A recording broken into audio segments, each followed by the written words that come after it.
এবং তার মধুমাখা যে বক্তব্য, এইটা যারা শুনতে আইছে দেখতে আইছে সবাই যে এর একটা ভালো জানি আইছে এরকম না, দল বল নির্বিশেষে স্থানীয় সন্তান দেখতে আইছে না, তার বক্তব্য শুনে সবাই খুব হাসি খুশিভাবেই বাড়িতে গেছে যে এই লোকটারে যদি ধানের শীষে নমিনেশন দেয় স্থানীয় সন্তান আমরা সবাই ভোট দিই। সেই হিসাবে সেই জরিপেই স্থানীয় সন্তান হিসাবে 50% তখনই আগে গেছে, কারণ স্থানীয় সন্তানের একটা মায়া মহব্বত আছে। তারপর তার যে মধুমাখা বক্তব্য, এতে 20% কাভার হয়ে গেছে। আর নমিনেশনের পরে আল্লাহর রহমতে 100% কাভার হয়েছে। যদি কন যে আপনারা এত কষ্ট করেন কা, আমরা ভোটে দাঁড়িয়েছি, কষ্ট করতে না। আমাদের জামাতের ইসলামী অনেকে বিভিন্ন ধর্মের থাকতে পারেন, বিভিন্ন মতাবলম্বী থাকতে পারেন, কিন্তু তারা, আমি 2-3টা কথা বলি, পানির কালার আছে তাদের কালার নাই।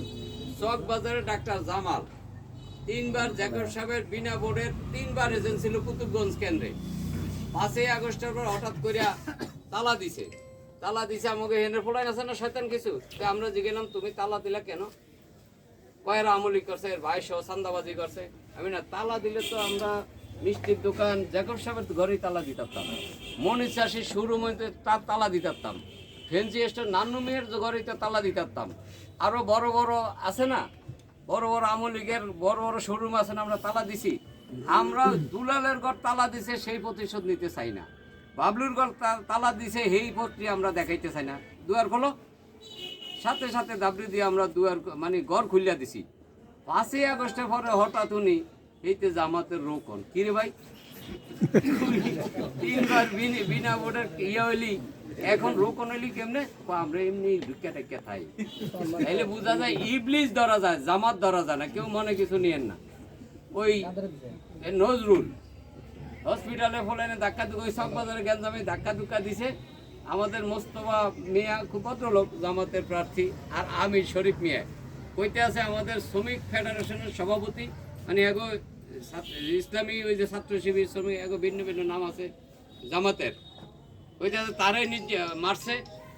হসপিটালে একটা গ্যাঞ্জাম হয়েছে। তো আমি গেছি, ইয়া কই আপনারা কি কয় আমাদের শ্রমিক ফেডারেশন সভাপতি। এই আসুক কাছা কই ভেলেন আপনারা?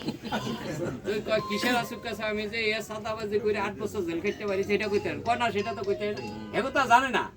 এরা কেউ কোন সময় চা খাইছে, কেউ কর্ম যদি বিপদ হলে নির্বাচনের সময় হাতু দেয়, ওই ইসলামের নাম দেয়, ওই টিকিট দেয়, জান্নাতের টিকিট দেয়, বেচতে যাইব বুয়া বাড়া করে ইয়া করে যায়। যখন কইলাম যে এই ছেলেটা সাদাবাজির দায়ে 8 বছর সাজা খাইতে বাড়িয়েছে, ওর আপনাকে শ্রমিক ফেডারেশনের সভাপতি ফাইলেন কই? এই ছিলেন আমার টানে কয় সরবে আনছি দূর, আপনি কি করবে? আমি কি এই যে আপনি কোন তর্ক করি, এরা এক এক সময় একজনের ধরে আইন না কয় অমুক অমুক অমুক, সব ফেসিস্ট আমলিগের লোকজন, তারা ওপেন করে একটা মানুষের গ্যাঞ্জাম সৃষ্টি করতে চায়। ওলামা লীগের সভাপতি ইয়ার মাদ্রাজের, হ্যাঁ হইলো, আমি দেখছি শেখ মুজিবের আগের তো আমলি করে, ভাবনা এরকম, কারণ আমি তো দেশ সাইডে যাই নাই, মিছিল টিছিলে কি লাফায় লাফায় করতো। ওদিন দিয়ে বড় একটু মাথায় দিয়ে ইয়া জামাতের লাগে, পরদিন ডাক দিলাম, কিও ভাই আপনি দি শেখ মুজিবের আগে তো আমলি করছেন, ওন জামাতের লগে আটেন দি, আমরা এইভাবেই থাকি। আমি কেউ এই যে মানুষে কইছে ইবলিস ধরা যায়, জামাত ধরা যায় না। এই আরো কত কথা, এই যে আপনার সাক্ষী পৌষ, এই যে রিয়াজ ন্যাশনাল উর্ফে কোটি কোটি টাকা সুদের ব্যবসা করতো, মানুষের মাইরা গেছে, কোটি কোটি গরিবের মাইরা গেছে। ওই নাকি একটা টং উঠেছে আমার বাড়ির পশ্চিম পাশে, মনে করছে কি নিরীহ লোকটোক, অন বলে জামাতের লোক হন। এই অবস্থায় এরা এত কোটি, এই টাইপের যদি নেতা কর্মী জামাতের হয়, এই যে লাদেন, ওই যে ভাই কমিউনিটি সেন্টার, ওই যে হসপিটাল রোডে সাইফুল্লাহ 2 লক্ষ টাকায় মনসুর মিয়া চুরি করে লয়ে গেছে। অনেক কষ্ট করে সিসি ক্যামেরা দিয়ে বাইর করছে, এই চোর এ বলে জামাতের লোক, কোনোদিন 6 নম্বর ঘুমটা টুকরে আমার দেখি ভাই আমরা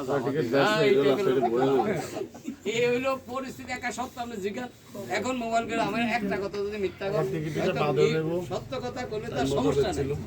আর আপনারা বস্ত্র ব্যবসায়ী যারা আমাদের খুব অন্তরে এবং খুব সামাজিক মর্যাদার লোক, খুব ভালো লোক, সবাই ভালো লোক, দল বল নির্বিশেষে সবাই খুব ভালো লোক। আমরা ইতিপূর্বে যত বিপদ আপদ হইতে চেষ্টা করছে, পাশে দাঁড়াতে চেষ্টা করছি, কিন্তু যদি আমাকে নিজস্ব লোকের না কই, এরকম গোছায় না কই, যদি একদিন পর করে আমাকে কি কইছে নি ধানের শেষে ভোট দিতে, কিন্তু আমরা একসাথে চলি। যদি ফিবুলের বউ কয় আপনি কোনোদিন কইছেন আমার ধানের শেষে ভোট দিতে? যদি হয়তো কেউ হারা দেশ করলে আমার বউরে তো করলাম না, কইতেরা তো তশকিল করিয়া বুঝায় যে এই দাঁড়িপাল্লায় ভোট দিলে স্বামীর কথা না হলে এটা গোপন রাখবেন, ভোট দিলে বেচতে যাবেন না, নমাজ রোজা লাগবো না।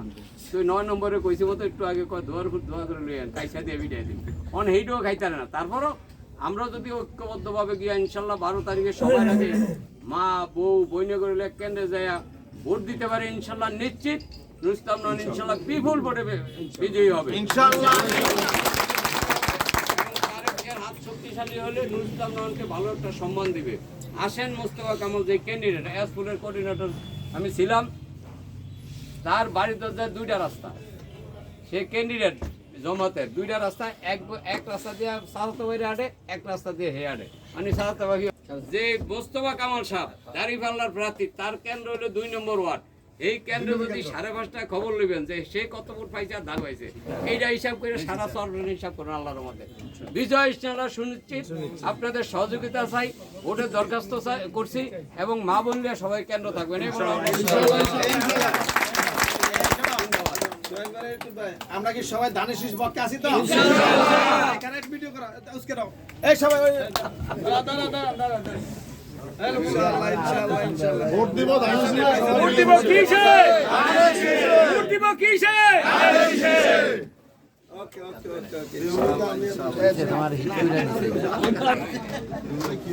বড় সংগঠন শুরু করলাম, অন্য কথা 10 300 ভোট তুমি আছে।